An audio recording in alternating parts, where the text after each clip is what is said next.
요한 3서 5절부터 8절 말씀까지 받들어 공독해 드립니다.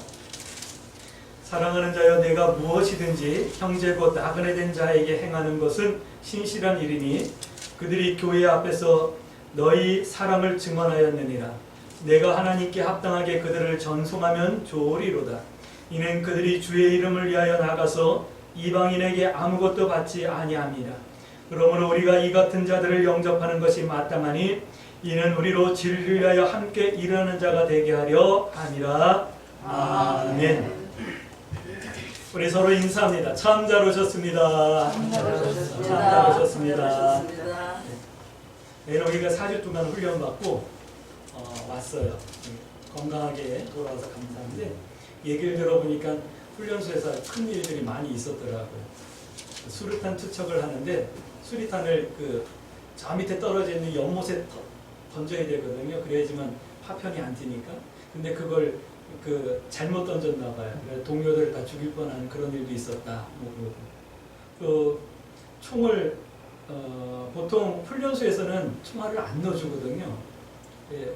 사격하기 전까지는 공위를 다 빼놔요. 그러니까 격발을 해도 총알을 때리지 않아서 발사가 안 되게끔 공위를 빼놓고 훈련을 하는데, 쟤네들은 이제 간부훈련생이라 그런지 공위까지 다 놓고 있었나 봐요. 그리고 어떻게 격발을 했는지 동료가 있는 쪽을 향해서 격발을 했는데 공포탄이 나갔대요.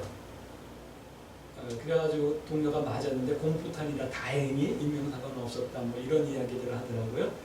참 큰일이 있었는데 무사히 잘 와서 감사하다 하는 생각도 들고, 지도 보는 훈련을 하면서 이렇게 산속 외딴 곳에 떨궈놓고 다른 지역까지 이동해서 오라라고 하는 그런 훈련을 했나 봐요. 근데 너무 힘들어가지고 엄마를 너무 많이 불렀다고, 그래서 힘들었다는 얘기도 하더라고요. 근데 다들 기도해 주셔가지고 건강한 모습을 이렇게 봤는데 어깨가 더 단단해진 모습을 보니까 훈련이 힘들긴 했었나 봐요. 근데 기도해 주셔서 고맙고 감사드립니다.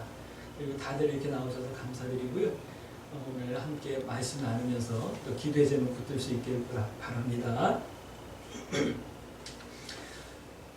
성경이 계속해서 우리들에게 하시는 말씀이 있어요. 그것이 뭐냐면 이거예요. 1장 11절 말씀, 악한 것은 본받지 말고 선한 것은 본받으라 라고 하는 말씀이에요. 1장 11절 말씀, 사랑하는 자의 악한 것은 본받지 말고 선한 것은 본받으라. 성경 전체를 통해서 우리에게 계속해서 꾸준히 하고 있는 말씀이 바로 이 말씀이에요. 우리 광주새 순교 성도 여러분, 세상이 어떻게 변하든 악한 것은 본받지 말고 선한 것만 본받을 수 있게 되길 주의 이름으로 축복합니다. 로마서 16장 19절 말씀도 이런 말씀이 있어요. 너희가 선한 데는 지혜롭고 악한 데는 미련하길 원한다 라고 하는 그런 말씀이 있어요. 다 같은 말씀이에요. 그리고 마태복음 10장 19절 말씀 보면 이런 말씀도 있죠. 뱀같이 지혜롭고 비둘기처럼 순결해야 된다 라고 하는 말씀이 있어요. 다 같은 말씀이에요. 선한 것은 본받고 악한 것은 본받지 않는 그런 성도들, 우리 광주 새순교 성도들이 그렇게 되어지길 주의 이름으로 축복합니다. 그래서 하나님의 형상을 회복할 수 있게 되길 주의 이름으로 축복합니다. 왜 그래야 되는데요? 세상 사람들이 사는 것처럼 그냥 우리 똑같이 살면 안 될까요? 세상 사람들이 사는 것처럼, 세상 사람들이 가치 있다라고 말하고 삶의 목표라고 말하는 그것을 우리도 가치 있다라고 말하고 목표로 삼고 그냥 살아가면 안 될까요? 안 돼요. 왜냐하면 우리들은 하나님께 속해 있으니까요. 할렐루야. 선한 것만을 본받고 그렇게 돼서 우리는 하나님을 배워야 합니다. 선한 것을 본받지 않고는 하나님의 얼굴을 볼 수 없어요. 그래서 성경은 우리에게 악한 것은 본받지 말고 선한 것은 본받으라 라고 계속해서 우리에게 말씀해주고 계시는 거예요.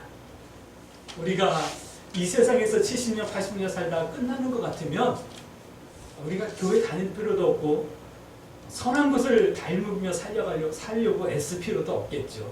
왜냐하면 지혜롭고 적당히 그 다음에 타협하면서 살면 되죠. 그러나 우리의 인생이 끝난 다음에 우리에게 새로운 인생이 시작된다는 것을 우리는 믿잖아요. 유한한 인생이 아니라 영원한 내세가 있다는 것을 우리는 믿잖아요. 그 영원한 세계를 위해서 오늘 우리들은 선한 것을 본받는 하나님의 형상을 회복하는 그런 성도의 삶을 우리는 사모하고 살아가고 살아내야 하는 거예요. 할렐루야.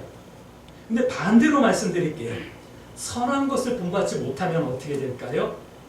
하나님께 속하지 못한다면 어떻게 될까요? 우리 하나님의 얼굴을 볼 수 없는 거예요. 다음 세계는 영원한 고통과 아픔의 세계인 지옥에 가게 될 거예요. 목사님, 요즘 시대가 언젠데 천국이 있고 지옥이 있어요. 천만에요. 천국도 있고 지옥도 있어요. 성경이 말씀하시는 거예요. 그리고 이상하게요, 믿음이 없었던 시대에서도 분명히 지금 우리가 살고 있는 시대와 다른 내세가 있다는 것을 우리 조상들은 다 인지하고 있었던 것 같아요. 근데 이렇게 첨단 시대를 살고 있는 우리들이, 이렇게 좋은 시대를 살고 있는 우리들이 그것을 깨닫지 못한다고 한다면 우리는 정말 미개한 거예요. 미련한 거예요. 우리는 알잖아요. 그렇기 때문에 하나님을 뵙기 위해서 선한 것을 본받는 그런 성도의 삶을 살아야 된다라고 성경은 말씀해주고 있는 거예요. 오늘 또 성경은 이렇게 말씀하고 있어요. 1장 8절 말씀 보니까 영접하는 자, 영접하는 것 나오죠. 1장 8절. 또 보면 이런 말씀도 있어요. 9절하고 10절 말씀 보면 받아들이는 것을 말씀하고 있어요. 오늘 요한 3서에서는 영접하는 것과 받아들이는 것을 말씀하고 있어요. 영접하다라고 하는 이 말은 인정하다, 받아들이다, 돕다 이런 말씀의 뜻이 있어요. 근데 그것을 한 번 이렇게 더 나가면 담다라고 하는 뜻도 있어요. 요한복음 1장 12절 말씀 보면 영접하는 자 곧 그 이름을 믿는 자들에게는 하나님의 자녀가 되는 권세를 주셨습니다 라고 말씀하죠. 영접한다 라고 하는 이 말이 그런 뜻이에요. 인정하다, 받아들이다, 돕다. 근데 나아가서 담다. 요한복음 1장 12절 말씀. 예수님을 담는 자에게는 하나님의 자녀가 되는 권세를 주셨으니 말씀이 이렇게 바뀌는 거예요. 영접한다라는 말씀 속에는 담다, 담는다라고 하는 뜻이 분명하게 내포되어 있는 거예요. 오늘 영접하는 것, 이 말은 담는 것 이렇게 말하는 거예요. 오늘 예수님을 닮는, 영접하는, 닮은 이런 성도들 되어져서 예수님과 같은 아들 되어주시고 예수님이 누리는 권세까지도 누릴 수 있는 그런 성도들이 되어지길 주의 이름으로 축복합니다. 그러니까 영접하는 것이 마땅하다라고 하는 말씀, 1장 8절 말씀은 이런 말씀이에요. 같은 마음, 같은 삶의 내용, 같은 목적을 가진 이런 뜻이 있는 거예요. 진리를 위하여 함께 일하는 자가 되라 라고 말씀하죠. 이 말은 같은 믿음, 같은 삶의 내용과 같은 목적을 가지고 진리를 위하여 함께 일하는 자가 되라 이 말씀을 하는 거예요. 이 말씀은 담는 자가 되라 라고 하는 말씀을 하는 거예요. 하나님의 형상을 회복한다라는 말씀은 하나님의 형상을 닮아간다라는 이런 말씀인 거예요. 할렐루야. 이제 우리 한번 질문할까요? 무엇을 닮아야 할까요? 어떻게 하는 것이 닮는 것일까요? 한번 질문하세요. 질문하셨어요? 오늘 성경은 이렇게 말씀하고 있어요. 첫 번째예요. 나그네처럼 살라라고 하는 말씀을 하고 있어요. 나그네. 요즘은 모르겠어요. 제가 살고 있는 곳이 도시 지역이라 사실 우리 집은 촌이거든요. 외딴 곳이거든요. 버스도 몇 차례 안 다니고 그런 외딴 곳인데 그래도 뭐 광주가 도시잖아요. 아주 농촌 지역은 아니잖아요. 그래서 나그네라고 하는 말을 이 도시에서는 잘 쓰지 않아요. 근데 옛날 보면, 옛날 저 어릴 적에 살던 동네 보면 경기도 광주시 서우면 초일이 백삼번지, 제가 어릴 적 살던 동네거든요. 그 동네 보면 가끔 나그네들이 지나다녔어요. 그래 와가지고 우리 집에 와가지고 물도 마시고 가고. 우리는 생전 문을 안 잠그는 집이었거든요. 집이 아니라 그냥 하우스였으니까 문 잠글 것도 없고 누가 와서 뭐 가져갈 것도 없었어요. 동네 사람들이 와가지고 냉장고에서 그냥 음료수 꺼내 마시고 가고 뭐 그러는 집이었으니까 뭐 편한 집이었죠. 근데 가끔 이제 우리 집 앞으로 해서 이렇게 지나가는 나그네들이 가끔 있었어요. 그런 사람들이 들러가지고 물도 얻어 마시고 가기도 하고 또 뭐 이렇게 음료수도 또 때로는 뭐 이렇게 먹을 것도 나눠 먹고 그랬던 기억이 있어요. 근데 그 전에 살던 지역은 강원도 산골짜기였어요. 지금도 강원 골짜기예요. 근데 그때는 제가 어렴풋이 뭐 5살 때 기억이니까 정말 어렴풋이 기억이 나는 건데 지나가는 사람들이 그냥 우리 집에서 하루씩 자고 가고 막 그랬어요. 친척도 아니고 모르는 사람들인데 우리가 그 시골집에 이렇게 방이 2칸이 있었거든요. 아랫방, 윗방 이렇게 2칸이 있었는데 지나가는 사람들이 우리 옷방에 와서 많이 묵고 가고 그랬어요. 나그네들이 있었던 거죠. 근데 도시에 사니까 나그네라는 말을 못 봐요. 들을 수도 없고요. 나그네라는 말은 길 가는 사람 또는 이런 사람, 정처가 없는 사람, 떠돌아다니는 사람, 여행을 하는 사람 이렇게 나그네라고 표현할 수 있을 거예요. 그냥 쉬운 말로 말하고 그냥 지나가는 사람을 나그네라고 말하는 거예요. 분명한 목적지가 없는 사람, 이런 사람들을 나그네라고 말할 거예요. 근데 성경은 나그네처럼 살라라고 말씀하고 있어요. 이런 사람들의 특징이 뭐냐면 단촐하고 단순한 삶의 방법을 선택하는 거예요. 우리 선교사로서 오래 활동하셨던 우리 배재명 선교사님이나 배영선 선교사님은 이 말을 이해하실 거예요. 선교사였기 때문에 단촐하셨죠. 예전에 우리 교회에서 먼저 있던 본교회에서 교회에 사무하시던 여집사님을 선교사로 파송을 하는데 짐을 하나도 안 갖고 나가더라고요. 그냥 용하는 캐리어에다가 속옷하고 겉옷 한두 개만 가지고 그리고 나가시더라고요. 그분 옷이 우리 장로님 그 집 한켠 방 안에 다 이렇게 쌓여 있는 것을 본 기억이 있어요. 우리 선교사님들도 그러셨죠. 우리 배재명 선교사님 중국에서 추방되어서 나오실 때 그 사용하던 짐들 다 놓고 캐리어 하나 끌고 나오셨다 이런 말씀들 여러분들 들으셨을 거예요. 나그네는 이렇게 이런 특징이 있어요. 단촐하고 단순한 삶의 방법을 선택하는 거예요. 여행자들이기 때문에.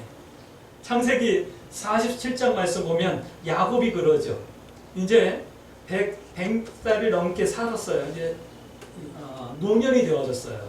근데 잃었다가 다시 살아있다라고 하는 아들, 작은 아들, 그 11번째 아들 요셉을 만나기 위해서 애굽에 가가지고 바로에게 하는 얘기가 그래요. 내가 나그네 인생 120년을 살았는데 참 험한 인생길을 살았습니다. 라고 얘기하는 거예요. 근데 땅도 있고 자녀들도 있고 농사도 있고 가축들도 많았었어요. 족장이었어요. 가난한 사람 아니었어요. 그런데 나는 나그네 인생을 살았습니다. 라고 말하네. 우리 인생들은 전부 다 이 나그네 인생을 사는 거예요. 사실은.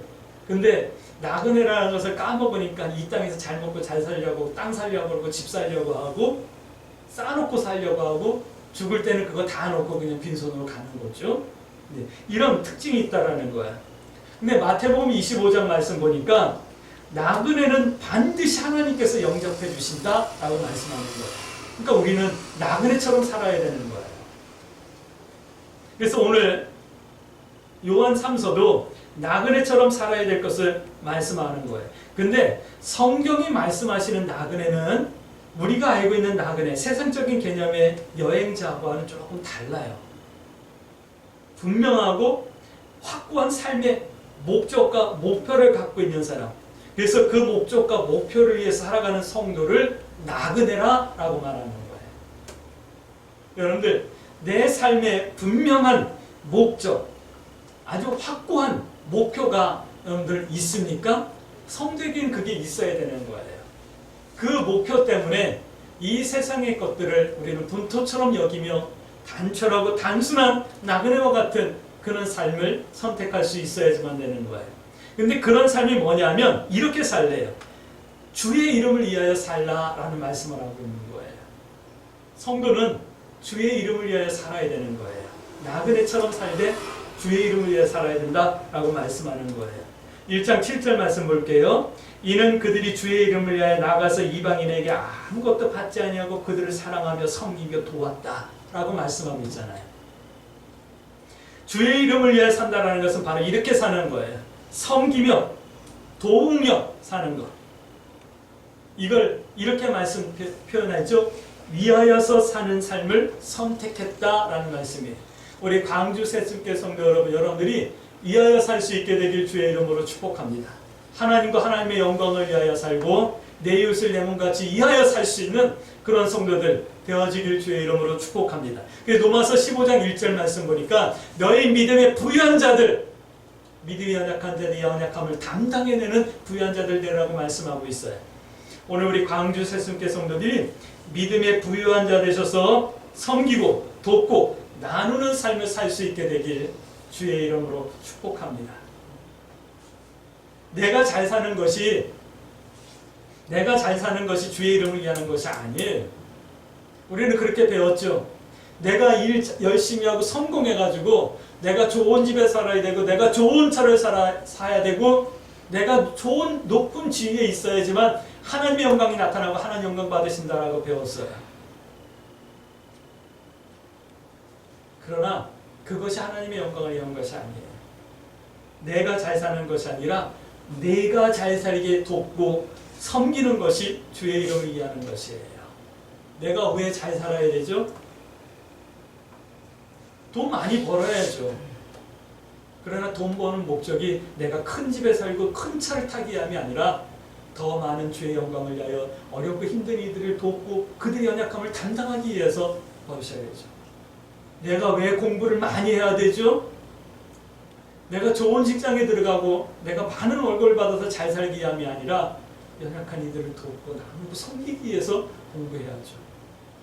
나그네처럼 산다는 것은 바로 그렇게 사는 거예요. 성도의 삶의 목적은 이렇게 다른 모습이 있다는 것을 우리 기억해내시고 성도의 삶, 나그네의 삶을 우리 광주 새순교 성도들은 살아낼 수 있게 되길 주의 이름으로 축복합니다. 특별히 하나님의 영상을 회복한다면 우리가 지난 1년 반 동안 하나님의 말씀을 나눴던 하나님의 영상을 회복한다면 이런 삶의 모습이 반드시 나타날 거예요. 할렐루야. 그러면 이렇게 안 되고 있다. 그러면 하나님 앞에 기도해야 되죠. 뭐죠? 하나님, 내가 하나님의 영상을 회복해낼 수 있게 해주시고 나그네와 같은 삶의 목표와 목적이 분명한 삶을 살 수 있도록 인도해 주세요라고 여러분들 기도할 수 있으셔야지만 돼요. 또 나그네처럼 산다라는 것은 하나님께 합당하게 사는 거예요. 1장 6절 말씀 볼게요. 그들이 교회 앞에서 너의 사랑을 증언하였느라 내가 하나님께 합당하게 그들을 전송하면 좋으리라 라고 말씀하죠. 하나님께 합당하게 사는 거예요. 성경적인 개념의 나그네는 이런 거예요. 내 마음대로 가고 오고 하는 것이 아니에요. 성경적인 나그네의 개념은 선택권이 내게 있는 것이 아니라 전적으로 하나님께 있음을 인정하고 따르는 삶이에요. 할렐루야. 내 마음대로 갑니까? 내가 좋으면 무조건 합니까? 지금까지 그렇게 사셨습니까? 그러나 앞으로는 내가 좋으면이 아니라 하나님께 영광이 되면, 내게 유익한 것이 아니라 하나님의 뜻이 이루어지는 것이라면 여러분이 선택을 달리할 수 있는 그런 믿음의 용기도 있어지길 주의 이름으로 축복합니다. 나의 이익을 위해서 가는 것이 아니라 하나님의 영광을 위하고 순종을 바탕으로 선택하고 행하는 삶을 나그네다라고 성경은 말씀하고 있는 거예요. 이것이 하나님께 합당하게 행하는 거예요. 영접하다, 영접하라, 영접한다, 이런 말씀에는 이런 삶을 닮으라 라고 하는 말씀이 있는 거예요. 오늘 우리 광주 새순교 성도들은 이렇게 영접해 낼 수 있게 되길 주의 이름으로 축복합니다. 또 두 번째는 이렇게 말씀하고, 이런 말씀을 하고 있어요. 잊지 않겠다, 잊지 아니하신다 라는 말씀을 하고 있어요. 1장 10절 말씀 볼게요. 그러므로 내가 가면 그 행한 일을 잊지 아니하리라. 잊지 아니하리라 라고 하는 이 말은 이런 말씀이에요. 영접하지 않으면 맞아들이지 않으면 잊지 않겠다 이 말씀을 하는 것. 이거 굉장히 부정적인 의미죠. 우리는 영접한다, 맞아들인다 이 말씀이 뭔지 우리는 지금 나눴잖아요. 영접한다라는 것은 예수님을 닮는다 라고 하는 뜻이 있다는 것을 알았잖아요. 나그네처럼 믿음의 삶을 사는 것이다 라는 것을 알았잖아요.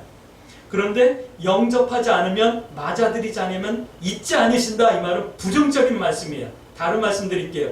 기분 나쁘다, 불쾌하다, 심판하겠다 이 말씀이 들어있는 말씀입니다.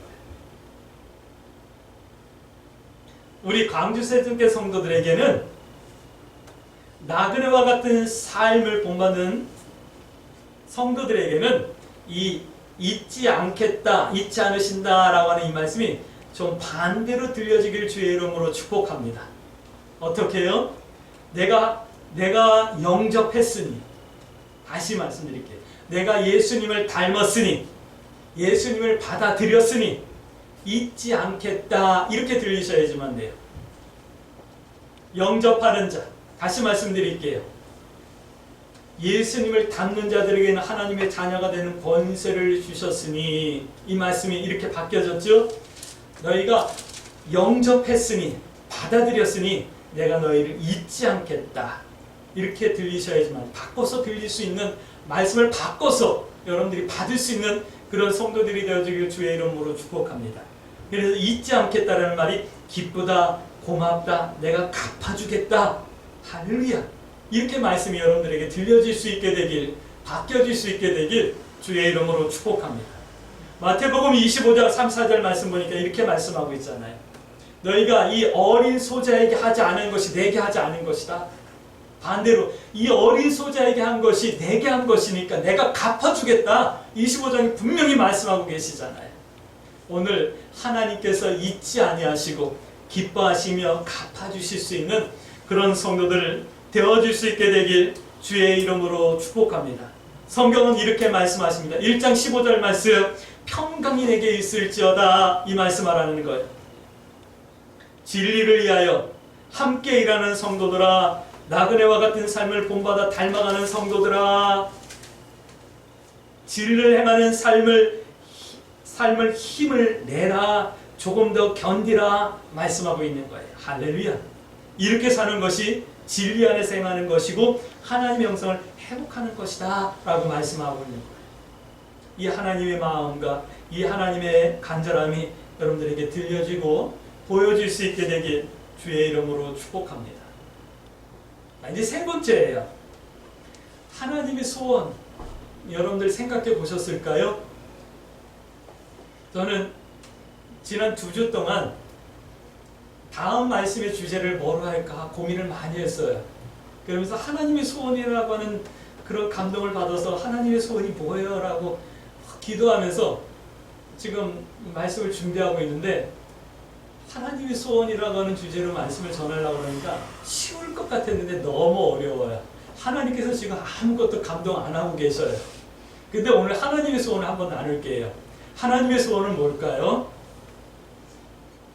오늘 1장 2절 3절 말씀 한번 볼게요. 사랑하는 자여, 내 영혼이 잘된 것 같이 내가 범사에 잘되고 강건하기를 내가 간구하노라. 형제들이 와서 내게 있는 진리를 증언하되 내가 진리 안에서 행한다 하니 내가 심히 기뻐하노라. 하나님의 소원은 이거예요. 우리가 진리 안에서 행하며 영이 잘되고 범사가 잘되는 것, 이것이 하나님의 소원이에요. 우리 광주 세종교 성도들이 좀 다들 행복해지셨으면 좋겠어요. 내가 어쩔 수 없는 것 때문에, 그것 때문에 여러분들의 마음을 행복하지 않은 상태로 만들지 마세요. 예전에 우리 정배 지사님께서 이렇게 혈액투석을 하시면서 이렇게 팔이 혈관이 막 이렇게 툭툭 불어나 있는 모습, 그런 모습을 저한테 이렇게 보여주실 때 사실 마음이 아팠어요. 굉장히 마음이 아팠어요. 그래서 기도도 많이 했거든요. 근데 제가 이제 혈액투석을 한다고 여기 관을 박아가지고 투석을 하고, 또 복막 투석을 한다고 배에다가 이렇게 간을 박아가지고 이렇게 투석을 하고 그러다 보니까 내가 정배 지사님의 그 마음과 애정이 몰랐다라는 생각이 드는 거예요. 그리고 막 샤워를 할 때마다 이게 보이잖아요. 옷을 입고 있으면 이 관이 안 보이는데 이제 샤워를 하려고 하면 이 관이 보이잖아요. 그러면 그럴 때마다 막 마음이 막 그냥 무너지는 거예요. 하루 종일 기분 좋았다가도 그 순간은 마음이 막 무너지는 거예요. 그래가지고 한 5, 6개월, 지금 6개월 넘었잖아요. 6개월 동안 막 마음이 너무너무 막 날마다 괴롭고 힘들고 사실은 막 너무 힘들었어요. 근데 그런 생각이 드는 거예요. 이걸 내가 어떻게 할 수 있는 것 아닌데 이것 때문에 내가 날마다 불행하고 이것 때문에 날마다 내가 우울해하고 그럴 필요 있나? 어쩔 수 없는 거라면 그냥 이 상태로 받아들이고 그냥 행복한 마음을 갖자라고 생각을 했어요. 그래서 아침마다 주문을 외워요. 나 오늘도 행복할 거야. 학교에서 만나는 이들에게도 나 오늘 행복할 거예요. 주문을 외워요. 내가 어떻게 할 수 없는 것 때문에 내 마음을 불행하게 만들지 말아야겠다라고 하는 다짐을 해요. 근데 거기서 더 나가야 되겠죠. 우리 신앙이니까. 내가 어쩔 수 없는 것은 하나님께 맡기는 거예요. 할렐루야. 오늘 우리 광주 새순교 성도 여러분, 세상을 살다 보니까 내가 어떻게 할 수 없는 일들이 너무 많아. 내가 다 할 수 있을 것 같지만 내 힘으로 안 되는 것들이 너무 많아요. 근데 그것 때문에 낙심하고 좌절하고 그것 때문에 마음을 괴롭히고 그것 때문에 기쁨을 잃어버리는 거예요.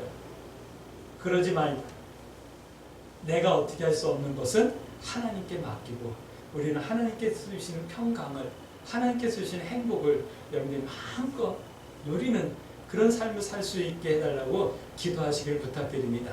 그래서 우리 광주 새순교 모든 성도들이 다 행복해졌으면 좋겠어요. 할렐루야. 근데 오늘 하나님께서는 이렇게 말씀하고 있는 거예요. 난 너희가 행복해지길 원한다 라고 말씀하는 거예요. 근데 성경 요한복음 말씀하다 8장 23절 말씀, 진리를 알지니 진리가 너희를 자유케 하리라. 바꿔야죠. 진리를 알지니 진리 안에서 너희가 행복해질 것이다.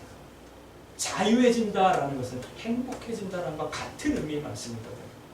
오늘 하나님께서는 우리가 진리 안에 생활하며 영이 잘 되고 범사가 잘 되는 이 행복을 누리길 원하고 계셔요. 할렐루야. 그럼 여러분들이 진리 안에서 영이 잘 되고 범사가 잘 되어지는 이 행복을 여러분들이 마음껏 누리는 것이 하나님의 뜻인 거예요.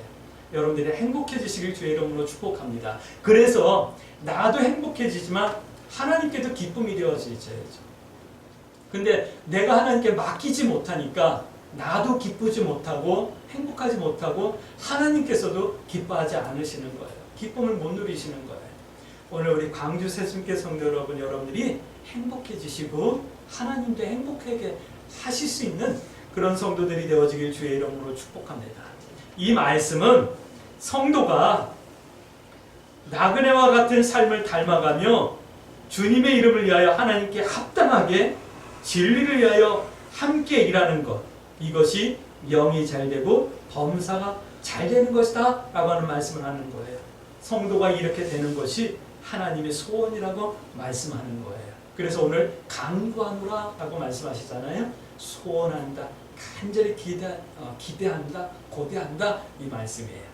오늘 우리 광주 새순교 성도들이 이렇게 믿음과 진리 안에서 나그네와 같이 살며 또 하나님을 영접하고 예수님을 영접하는 이런 닮음과 하나님의 형상을 회복함을 통해서 여러분들이 행복을 누릴 수 있는 그런 성도의 삶을 살 수 있게 되길, 그래서 하나님께도 영광이 되어지는 그런 성도의 삶을 살 수 있게 되길 주의 이름으로 축복합니다.